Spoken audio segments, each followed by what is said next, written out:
falando sobre saúde com a Osteo Performance 370.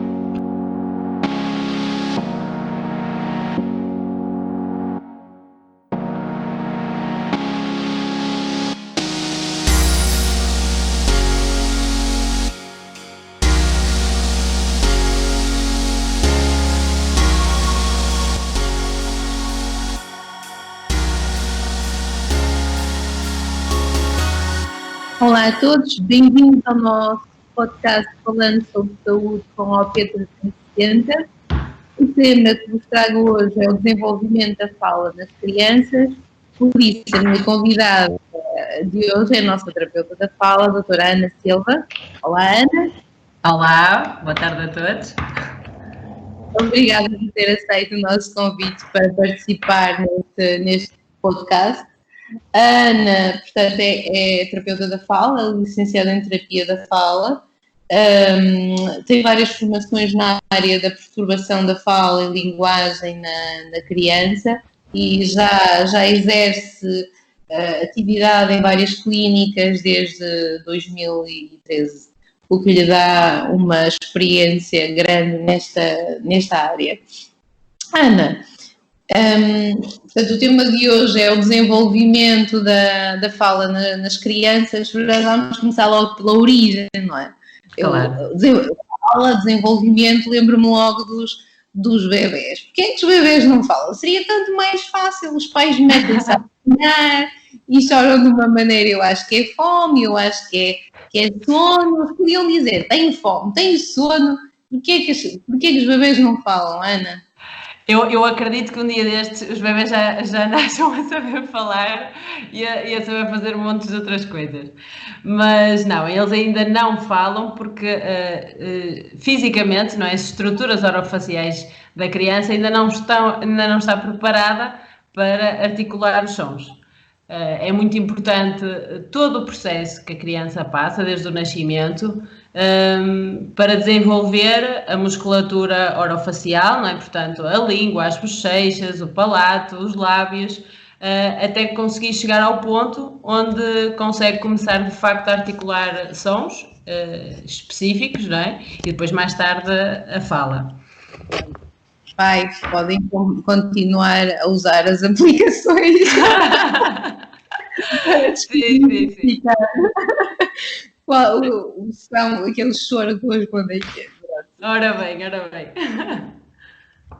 Apesar dos bebés não falarem, eles podem apresentar problemas a nível da voz. Não podemos falar em falar, mas podemos falar em voz, certo? Sim. Diz isto, Patrícia, não sei se ias fazer... Não, nada disso mesmo. Pronto, de facto os bebés, o que é que pode acontecer? Ao nível da voz, nós não podemos falar numa perturbação específica da voz, não é? Num bebé. Contudo, eles podem de facto ficar roucos, por vezes até perder um bocadinho da voz, se estiverem demasiado tempo, ou um tempo prolongado, a chorar, não é? A fazer demasiado esforço na região laríngea.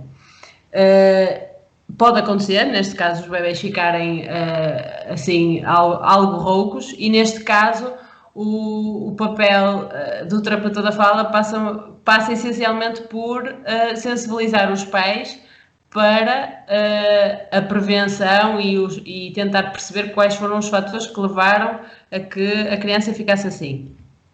Não é bom os pais deixarem as suas crianças chorarem por tempo infinito, nem para a voz, certo? Exatamente.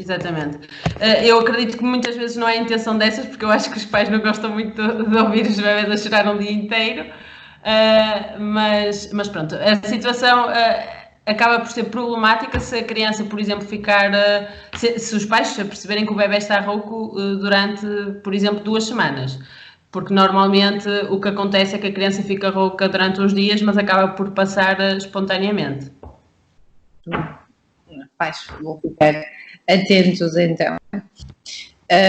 Os bebés, portanto, eles vão crescendo e vão começando a reproduzir algum som, a vocalizar alguns sons, certo? Isso não é falar, certo?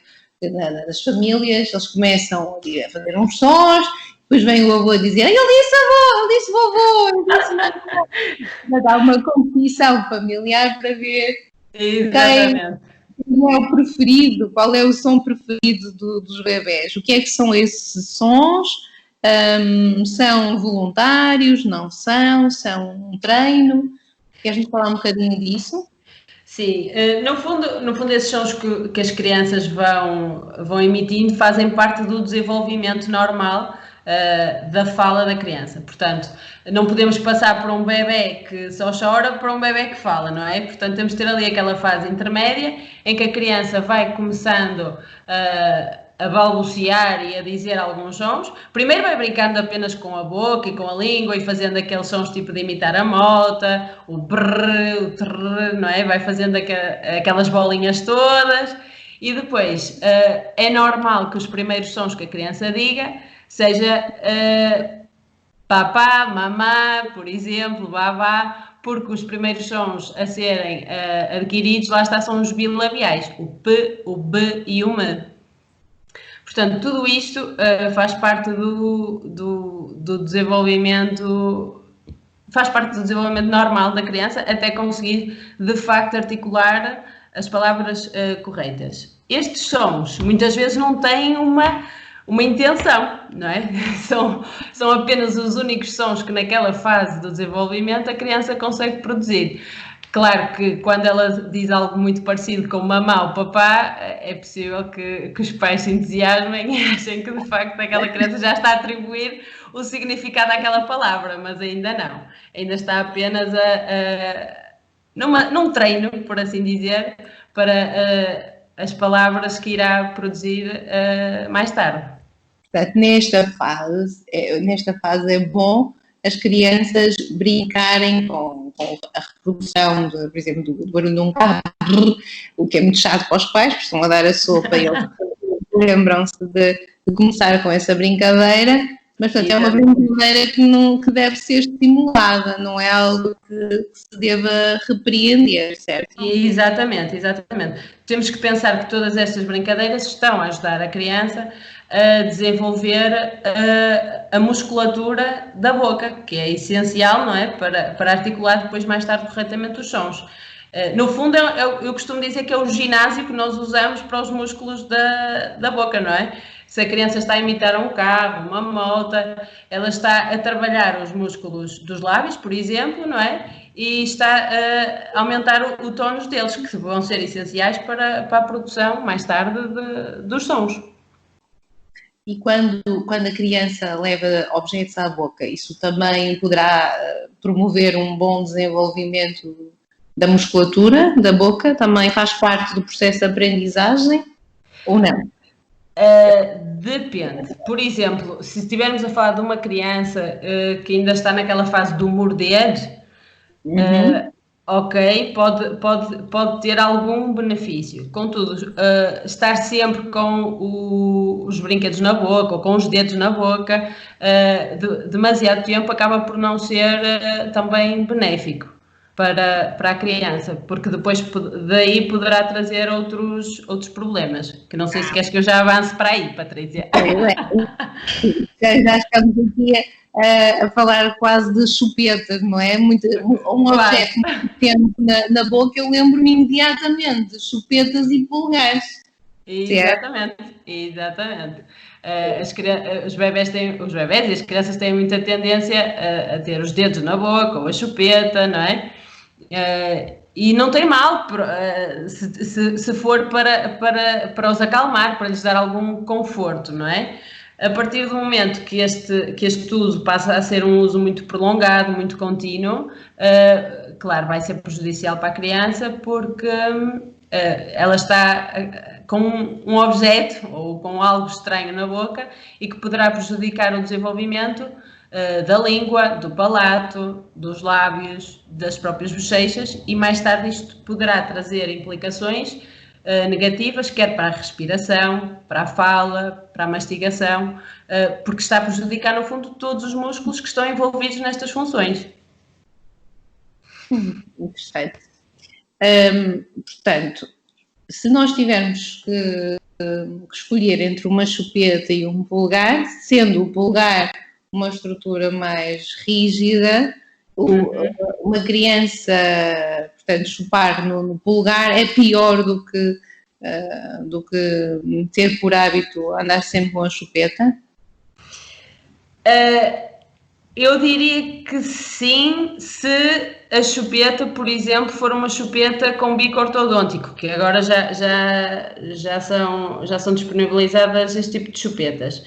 Porquê? Porque as chupetas do tipo ortodôntico têm um bico mais apropriado, menos prejudicial, por assim dizer, ao desenvolvimento da língua e do próprio palato. Contudo, eu não recomendaria o uso prolongado nem da chupeta nem do dedo. Agora, entre um e outro, penso que se calhar a chupeta seria menos prejudicial, mas lá está, se for, por exemplo, uma chupeta adequada ao tipo da boca da criança, nem uma chupeta demasiado grande, ou uma chupeta como há muitos pais que se calhar acham giras, não é? Não pensando no tipo de bico que aquela chupeta tem e nas implicações que ela poderá ter no desenvolvimento da cavidade oral da criança. Muito bem. Diz-me então uma coisa, com que idade é que se fala efetivamente que a criança tem que começar a falar?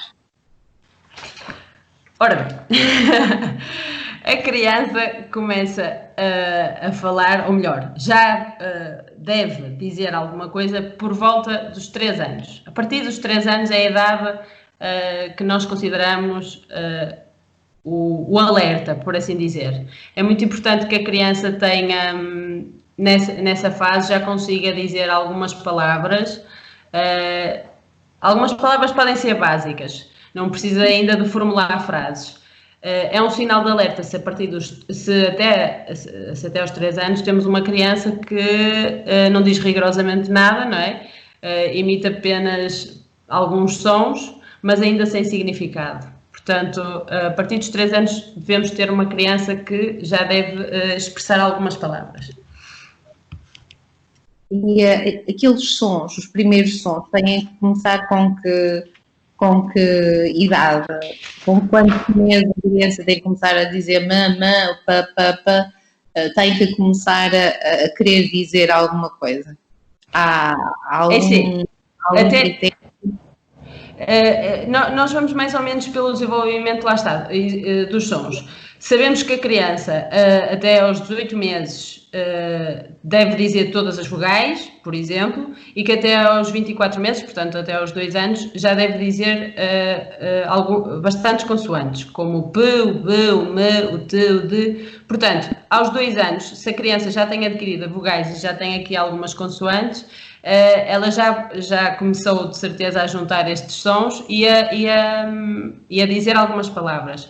Portanto, nós temos que estar em alerta se temos uma criança de 1 ano e meio, mais ou menos, 2 anos, e já vamos percebendo que ela nesta fase ainda não adquiriu nenhum destes sons que nós consideramos a base, por assim dizer. Não quer dizer que ela não os vai adquirir, algumas até precisam só apenas de mais algum tempo, mais alguns meses, não é? Porque sabemos que as crianças nesta fase evoluem muitas vezes de um mês para o outro. Portanto, não vamos pensar também se temos uma criança de 18 meses que não diz alguma vogal, vamos pensar, oh meu Deus, já tem 18 meses e não diz. Não, vamos ter calma porque por vezes faz ali uma diferença de um mês ao outro, mas o que importa é que a criança chegue, lá está, à fase dos 3 anos, que é crucial, e que já tenha estes sons para trás adquiridos. Ana, falaste há pouco que o desenvolvimento da fala acaba por ser uma ginástica quase de toda a musculatura da boca.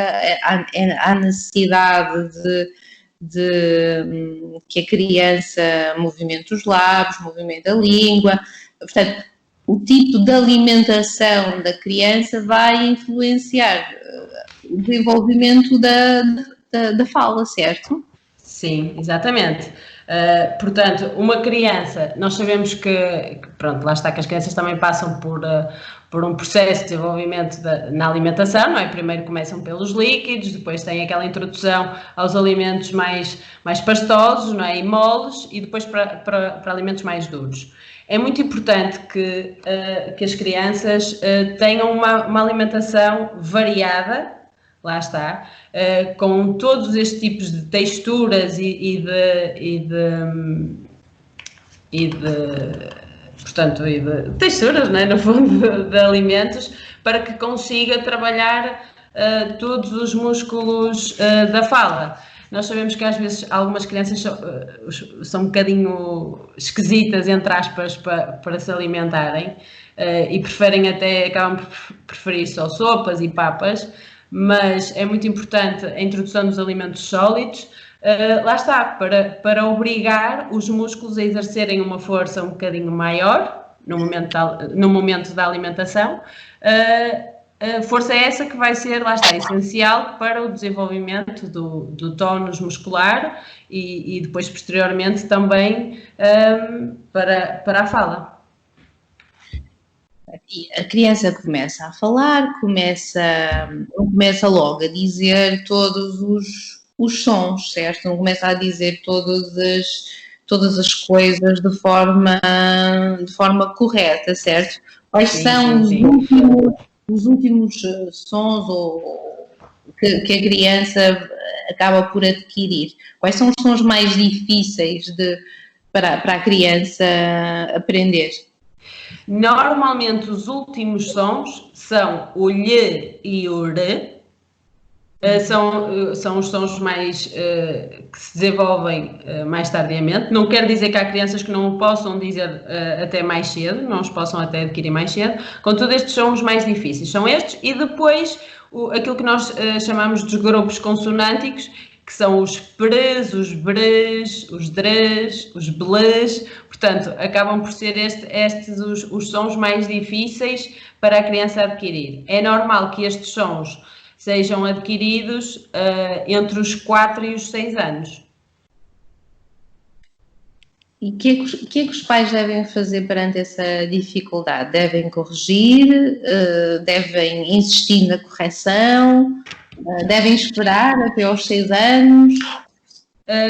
Os pais, eu digo isto muitas vezes, os pais têm sempre que ter em consideração que são os pais ou os cuidadores, as pessoas que convivem com a criança, que são os modelos das crianças.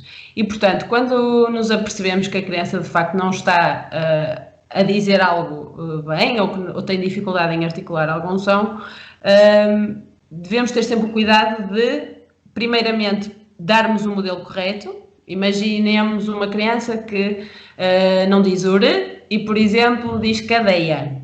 E, primeiramente, fazemos uma abordagem não direta, mas dizemos, querias dizer, queres-te sentar na cadeira, por exemplo, repetir, mas a palavra corretamente. Dar sempre este modelo correto. Se virmos que a criança não vai de todo, não está de todo a conseguir produzir o som, aí podemos sim dizer, não é assim que se diz, tenta lá dizer igual à mãe ou ao pai e darmos o modelo. Se mesmo assim a dificuldade persistir, deve o quanto antes procurar um terapeuta da fala, claro, para fazer uma avaliação e perceber se há ou não, de facto, uma dificuldade na articulação daquele som específico e o que é que pode ser trabalhado. É importante não adiar o máximo possível. Porquê? Porque se temos uma criança, por exemplo, com 6 anos que não diz estes sons, os 6 anos normalmente coincidem com a entrada no ensino escolar. E se temos uma criança que vai aprender a ler e escrever sem ter adquirido algum som, não é? Ela poderá depois demonstrar alguma dificuldade na aprendizagem, na aquisição da leitura e escrita desse mesmo som. Portanto, o melhor é intervirmos sempre o quanto antes. Portanto, os adultos falarem como bebê está proibido. É isso? Exatamente. Os adultos acham muito giro dizer queres o popó, vamos comer aquela xixa, mas não vale a pena, porque a A criança pode até usar esse tipo de expressões, mas nós devemos sempre dar o modelo correto, até para ela conseguir ir aproximando ela mesma, não é? A articulação, até chegar à palavra modelo. Agora, se nós temos uma criança e estamos sempre a dizer que é xixa, a criança não vai conseguir dizer carne, porque o modelo que ela tem é sempre o da xixa, não é? Portanto, devemos dar sempre o modelo mais correto possível. No caso de crianças que cresçam com um pai que fala inglês e uma mãe que fala português, como é que se desenvolve a fala? Como é que ela aprende a falar? Ora bem, a criança... Não é? Há quem defenda inclusive que pode desenvolver, que as crianças podem desenvolver gaguez por causa disso. Há uma confusão. Sim. Isso é verdade, não é verdade, não faz sentido. Não, isso é um mito. Isso é um mito. A gaguez é algo fisiológico e até está provado que pode ter uma causa neurológica, uma origem neurológica, e não é adquirida através de sustos, nem pelo facto da criança estar a aprender duas línguas. É normal, não esquecendo o tema das duas línguas, só falando aqui um bocadinho desse aspecto da gaguez, é normal que todas as crianças passem um período em que parecem gaguejar. Nós até chamamos que é uma gaguez fisiológica. É um período em que a criança normalmente tem ali uma explosão ao nível da linguagem e começa a formular todas as frases e a ter conversas mais complexas, e é normal que elas por vezes pareçam gaguejar, porque o cérebro dela está no fundo a aprender a formular aquela conversa mais complexa. Contudo, este tipo de gaguez acaba por desaparecer naturalmente. Devemos apenas ter atenção quando esta gaguez se prolonga no tempo. Estamos a falar no tempo de 1 ano ou mais. Em relação então às duas línguas, Patrícia, desculpa, podias-me repetir a pergunta que eu entretanto, olha... Pronto, a gaguez surgiu neste contexto. Portanto, se temos um pai que fala uma determinada língua e uma mãe outra língua, o que devem fazer? Devem tentar os dois só falar uma única língua para simplificar a aprendizagem da criança, ou não, ou devem cada um falar a sua língua e a criança vai aprender e sem risco nenhum, porque realmente há quem anda a defender que isso possa ser uma das causas de gaguez. Já explicaste que não tem qualquer tipo de fundamento. A minha pergunta era, os pais devem cada um falar a sua língua ou não? Sim. É até indicado que os pais, no caso de pais que falam línguas diferentes, que eles exponham a criança à língua de cada um, desde logo o nascimento, porque o cérebro da criança é mais do que capaz para ir assimilando e aprendendo as regras das duas línguas. E é muito importante que o pai fale sempre com a criança na mesma língua, não é? Com a língua natural dele, e a mãe na língua natural dela, para que a criança comece a perceber que com aquele pai vai falar naquela língua e com o outro na outra língua. Pode acontecer com o crescimento, a criança por vezes ir misturando um bocadinho palavras das duas línguas, não é? Porque é normal que a criança está a organizar o léxico dela e a tentar adquirir as regras das duas línguas. Agora, não há nada que indique que a aprendizagem de duas línguas possa ser prejudicial para a criança, muito pelo contrário. Acredito que a criança mais tarde até agradece aos pais o facto de ser capaz de dominar duas línguas diferentes. Muito bem. Defende-se que ler histórias às crianças faz com que no futuro elas escrevam melhor, ou então mesmo em contexto escolar as crianças são incentivadas a ler muito para escrever melhor. O ler muito e o ler histórias às crianças faz com que também falem melhor?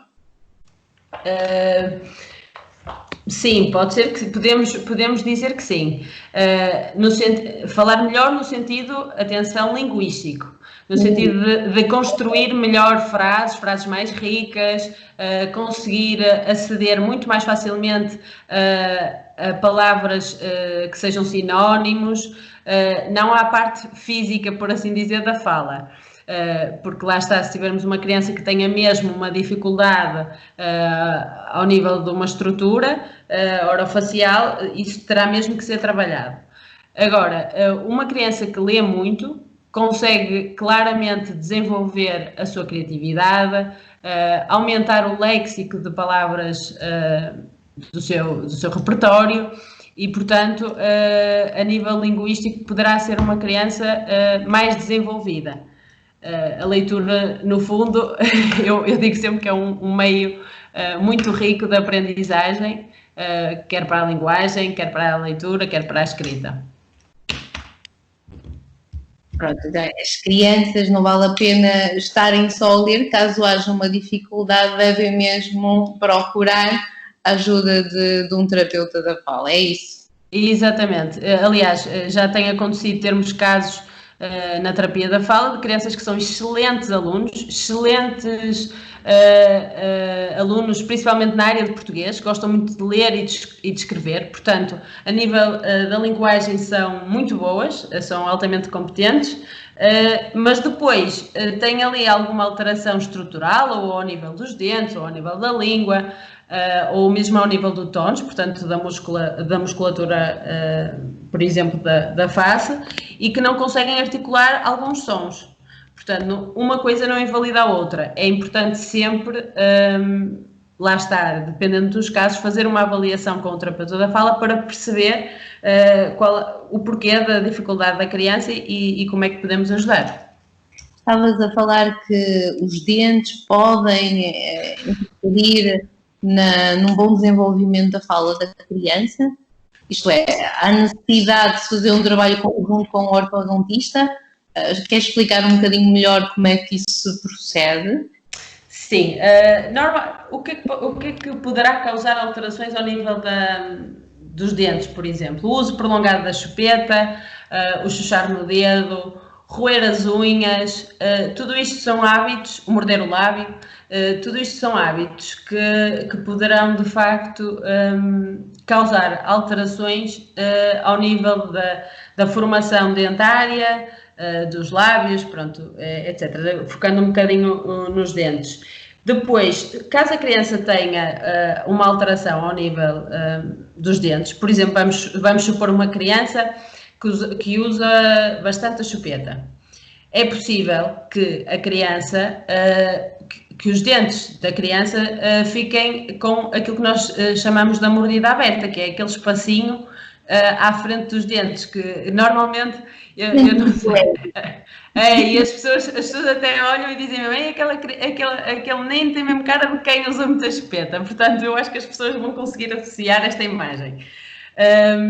E depois, se a criança tem ali um espaço que não deveria à frente, por exemplo, ao produzir o som se, o se ou o z, a nossa língua faz alguma pressão nos dentes, nos incisivos centrais, portanto, nos dentes da frente. Se a criança chega ali com a língua e não encontra os dentes, não é? Tem um espaço, este som vai sair alterado e vai causar aquilo que nós chamamos da sopinha de massa, não é? Porque não vai conseguir articular corretamente o som. E é muito importante o trabalho que muitas vezes é feito entre o terapeuta da fala e o ortodontista neste sentido, porque nós conseguimos ajudar a criança a consciencializar-se para a produção do som e a tentarmos reposicionar, no fundo, por exemplo, a língua, mas se o trabalho depois ao nível da correção ortodôntica não for feito, muitas vezes não é suficiente. Portanto, tem que haver aqui um complemento e um trabalho conjunto entre a terapia da fala e a ortodontia, nos casos em que as alterações dos dentes têm uma implicação direta na articulação dos sons. Muito bem. Portanto, vamos ter sempre um trabalho combinado com várias especialidades. Ana, a terapia da fala é uma consulta muito procurada em Portugal? Pois, eu acho que hoje em dia já é muito mais procurada do que há muitos anos atrás. Se me perguntar se é procurada voluntariamente por pessoas, lá está, que possam, por exemplo, estar a ouvir a nossa conversa e que queiram procurar uma consulta, eu acho que ainda não é o suficiente, porque as pessoas não estão ainda sensibilizadas para a importância real da terapia da fala. Agora, é muito procurada no sentido em que já temos outro tipo de especialistas, nomeadamente os médicos de família e pediatras, que já estão muito mais sensíveis para estas questões e que reencaminham os casos para os terapeutas da fala. Agora, por uma procura, lá está, do próprio utente diretamente, ainda não é muito. Já começa a ser mais, mas eu acho que ainda não é muito. Portanto, é muito importante este tipo de iniciativas, como este podcast, por exemplo, para que as pessoas possam perceber que estar mais atentas, não é, ao desenvolvimento, por exemplo, das crianças e perceber se as crianças que têm em casa possam precisar ou não de uma avaliação específica, sem primeiro recorrer a um pediatra, podem ir diretamente ao terapeuta da fala. Há muito a tendência de se esperar, no caso das crianças. Acho que é um problema global. Vamos ver o que o tempo diz, vamos ver o que o tempo faz com que aconteça. Há sempre uma esperança que o tempo resolve. Isso não é bem assim. Portanto, dificuldades a nível da fala numa fase inicial podem provocar no adulto algum tipo de alteração, certo? De problemas futuros. Sim, se as questões não forem trabalhadas desde logo, não é? Depois poderão ter implicações no futuro. Tu estavas a falar aí numa questão e eu estava aqui a pensar, eu encontro ainda muitos pais se calhar não tanto os pais, os avós, às vezes acontece até os avós trazerem as crianças à terapia e dizerem-nos assim, eu até acho que ele não precisava nada disto, o meu filho também era assim meio trapalhão e depois a coisa foi lá. Mas não é bem assim, porque depois quando começamos a esmiuçar as verdadeiras competências da criança e até dos pais, vamos perceber que aquele pai que tinha a mesma dificuldade que o filho, muitas vezes não viu a dificuldade resolvida, apenas arranjou estratégias para contornar, não é? E depois não é? Na sua vida diária não se notam tanto essas dificuldades, mas acabamos por perceber muitas vezes que quando os avós nos dizem isto, por exemplo, e vamos avaliar o pai e a criança, as dificuldades ainda estão lá. Portanto, quanto mais cedo puderem ser resolvidas, melhor. Muito bem, Ana. Diz-me uma coisa, quais são as grandes procuras? As pessoas procuram a consulta de terapia da fala para os mais pequenos, porquê? Normalmente as pessoas procuram a terapia da fala ou levam as crianças à terapia da fala porque não articulam corretamente algum som ou porque a criança não fala. Portanto, normalmente é assim um destes critérios. Depois, mediante a avaliação, quando fazemos uma avaliação mais completa, é que percebemos que às vezes há ali outro tipo de competências, que, claro, porque as pessoas não têm a formação específica para isso, não é? Que nós temos, nós terapeutas da fala, percebemos que há outro tipo de competências que aquela criança também tem que trabalhar, e não só a articulação de um som ou começar a falar. Mas essencialmente as pessoas procuram-nos por isso, ou também problemas de voz, que hoje em dia as crianças já começam a ter cada vez mais este tipo de problemas e a serem sinalizadas para a terapia da fala. Quando dizes problemas de voz, estás a falar em que tipo de problemas? Estou a falar, por exemplo, em disfonias, numa criança que fica rouca muitas vezes, que perde a voz, porque, por exemplo, passam os intervalos, que é normal, não é? A brincar, mas a berrar com os colegas. E depois temos uma criança que chega à terapia rouca, não é? E que os pais dizem que ela fica demasiadamente rouca, que fica muitas vezes rouca, e depois temos que ter aqui um trabalho também muito complexo com a criança, porque não é trabalhar a voz é um bocadinho difícil de trabalhar com a criança porque passa muito por consciencializar a criança para hábitos incorretos que ela esteja a ter. E se a criança ainda não tiver a maturidade suficiente para assimilar esta informação, às vezes é um bocadinho difícil, e por isso mesmo também temos que ter a ajuda dos pais e depois fazer também este papel de terapia, não é? Incluindo os pais, para que eles possam ter este trabalho contínuo em casa. Ana, queres deixar aqui algumas indicações aos pais de hábitos incorretos adotados por adolescentes que possam prejudicar a sua voz, que acabam por também ser válidos para a população adulta, certo? Sim. Normalmente os hábitos nocivos para a voz podem percorrer todas as faixas etárias. Por exemplo, o não gritar. As crianças gritam nos intervalos, os adolescentes e os adultos muitas vezes gritam, não sei, nas suas atividades, no seu dia-a-dia. Portanto, o não gritar é essencial. O hidratar muito as cordas vocais. Portanto, todas as pessoas devem beber o máximo de água possível. Água natural, porque a água demasiado quente e demasiado fria também não é benéfica para as nossas cordas vocais. Outro tipo de cuidado é, por exemplo, reduzir o consumo ou eliminar de preferência o consumo de bebidas com gás, com cafeína, porque são tudo bebidas que também podem causar uma agressão nas nossas cordas vocais. Descansar. Não nos podemos esquecer que a voz é o nosso principal instrumento de comunicação. E como é o instrumento que mais usamos, mesmo muitas vezes não tendo a consciência disso, é um instrumento que usamos o dia todo e, portanto, também precisa do seu descanso para ser bem cuidado. Bem. E crianças que estejam num coro, que tenham por hábito cantar, essas recomendações são transversais para eles, ou eles têm outro tipo de abordagem?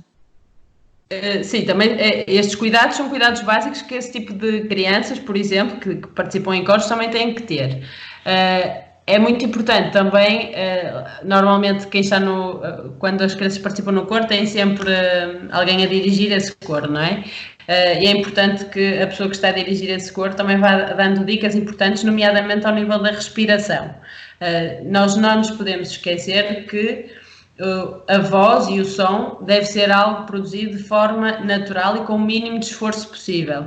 Se estivermos a esforçar demasiado as nossas cordas vocais, vamos acabar por agredi-las. E este esforço passa também por fazermos uma respiração correta e o mais completa possível.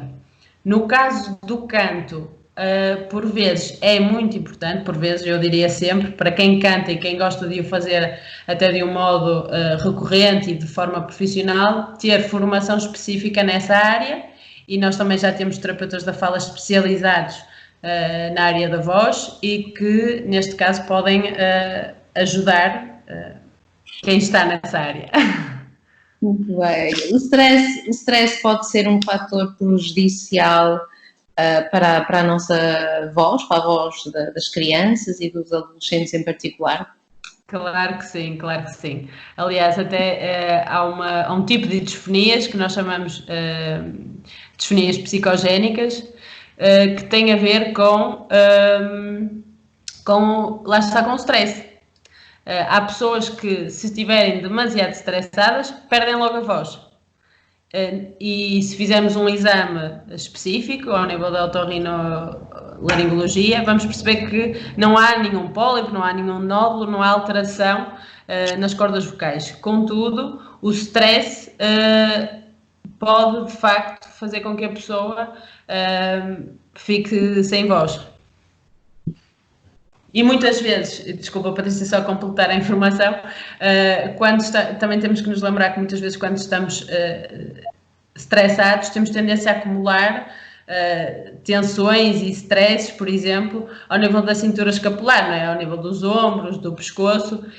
Tudo isto é uma zona que precisa de estar o mais relaxada possível para a produção da voz, dado que as cordas vocais se encontram, não é, ali na zona da região laríngea, e se tivermos estes músculos todos demasiado presos, vamos ter que fazer muito mais força para produzir a voz. Portanto, o stress, sem dúvida, que é um fator que pode causar problemas ao nível da voz. Estamos a falar na tensão dos ombros. Portanto, a postura de uma criança também vai ter que ser trabalhada de modo a se melhorar a voz em caso de problemas de voz, certo? Exatamente. Vai influenciar a sua voz, é isso? Exatamente. Nós, quando trabalhamos as questões da perturbação da voz, quer com crianças, quer com adultos, mas neste caso específico das crianças, um dos aspectos que temos sempre em consideração é a postura. Temos de ter sempre em atenção a postura que usamos quando falamos, para percebermos se estamos a exercer demasiada força ou não. Por exemplo, muitas pessoas falam com a cabeça muito projetada mais para a frente e, ao fazerem isto, estão a forçar demasiado, como eu estava a dizer, os músculos, por exemplo, do pescoço, não é? E tem que fazer muito mais força depois também para falar. Portanto, a postura tem que ser sempre também trabalhada nas questões de voz. Portanto, uma postura correta, bons hábitos alimentares, não utilizar chupeta. Falta-nos um detalhe. O que é que me dizes quanto a crianças que andam constantemente com o nariz entupido? Os adultos sabemos que quando estamos constipados a nossa voz altera-se. No caso das crianças que tenham constantemente o nariz entupido, estão sempre com o ranhito no nariz, isso pode prejudicar a formação das suas vias respiratórias e dessa forma alterar a sua voz no futuro? Sim, um dos aspectos também que pode prejudicar não só a voz, neste caso, mas também o desenvolvimento da musculatura orofacial, mais uma vez, é o facto das crianças andarem sempre com o nariz entupido. E porquê? Porque se a criança tem o nariz entupido, ela não vai conseguir fazer aquilo que nós dizemos que é uma respiração correta e inspirar pelo nariz. Porque se o nariz está obstruído, é natural que a criança acabe por optar por inspirar sempre pela boca. Ao inspirar sempre pela boca, prolongadamente, vamos poder ter aqui uma criança que nós denominamos de respirador oral. E o respirador oral vai ter um tónus da língua muito mais flácido, vai ter muitas mais dificuldades ao nível do tónus das bochechas, dos lábios e, consequentemente, pode ver prejudicada a fala, a voz, a respiração, a mastigação. Portanto, uma criança que tenha esse tipo de alterações ao nível do nariz e que esteja sempre com ranheta, primeiro deve consultar um otorrino para perceber se há algum tipo de alteração a esse nível. E depois os pais devem ter um cuidado acrescido ao fazer sempre a limpeza com soro fisiológico, por exemplo, do nariz, e incentivar a criança até a ser ela própria a fazer esse tipo de lavagem para que consiga respirar melhor e ter as vias aéreas o mais desobstruídas possíveis. Afinal, falar não é nada fácil. É mais complexo que aquilo que nós pensamos. A última alteração que ocorre na voz das crianças, mas aqui estamos a falar de crianças, é na adolescência. O que é que ocorre na adolescência? Porque é que, de repente, principalmente os homens, não é? Os rapazes, passam ali a ter uma voz estranha, de forma transitória. Isso tem a ver com o desenvolvimento das cordas vocais, mais uma vez. Nos homens as cordas vocais acabam por se tornar um bocadinho mais espessas, não é? E daí a voz também se tornar um bocadinho mais grossa. E depois nas meninas temos aquela fase da adolescência em que aparece o período, portanto há ali também uma questão hormonal e as hormonas também têm uma influência na nossa qualidade vocal. Por exemplo, é normal que mulheres, jovens, que quando estejam com o período, possam ter mais alterações ao nível da voz, devido à produção de hormonas nesse período. E, portanto, é normal que nesta fase transitória da adolescência hajam ali algumas modificações também pela questão hormonal. Há algo que os adolescentes possam fazer para ajudar a passar melhor essa fase? além de... Não, acho que é só mesmo não terem o cuidado necessário, por exemplo, não...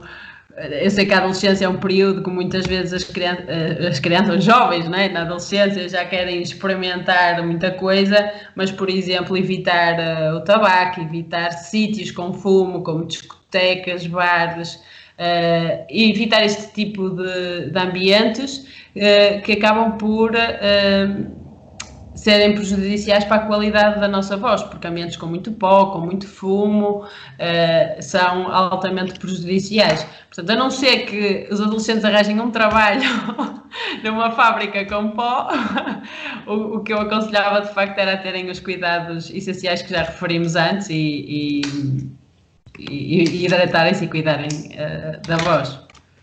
Neste momento estão todos a salvo, estão todos, cada um nas suas casas. Não há discoteca para ninguém. Ana, para os pais que estão neste momento com os seus filhos em casa, há algum jogo, há jogos que possam fazer de modo a promover um melhor desenvolvimento da fala dos seus filhos? Claro que sim, há sempre jogos e atividades, embora às vezes até nós, terapeutas da fala, que temos a capacidade de nos reinventar, ficamos sem ideias, mas sim, há muitos jogos que os pais podem fazer e nós também já fizemos na página da Ostium, já publicamos um vídeo com algumas sugestões, mas de facto há jogos que até para nós são básicos, fazem parte da nossa infância, que as crianças de hoje em dia podem não conhecer e que nós podemos começar por aí para trabalhar com as crianças, como por exemplo jogos da memória, os lotos, jogos da glória. Com crianças mais velhas, eu falo sempre neste jogo porque eu adoro o jogo e os jovens ficam muito surpreendidos, que é o jogo do stop. É um jogo muito bom para trabalhar a concentração, memória, leitura, escrita. Por vezes nós estamos a fazer um jogo com as crianças e não temos a noção das inúmeras competências que estamos a trabalhar com um jogo tão básico. Portanto, é essencial que os pais aproveitem tudo que têm lá em casa das crianças, os puzzles, e incentivarem-nas a brincar com os jogos. E, essencialmente, afastar um bocadinho dos tablets e do computador para que possam promover outro tipo de competências que a criança normalmente poderá não ter oportunidade para isso. Muito bem, Ana, obrigada mais uma vez por ter aceito aqui o nosso convite. Acho que foi uma excelente indicação final para quem nos está a ouvir. Obrigada eu, Patrícia. Qualquer dúvida que possam ter, não hesitem em contactar a Osteoperformance através do nosso e-mail ou através do nosso WhatsApp, que a terapeuta Ana terá todo o gosto em responder às vossas questões. Não é verdade? Exatamente. É verdade, sim, senhora. Obrigada. Adeus. Obrigada. Obrigada.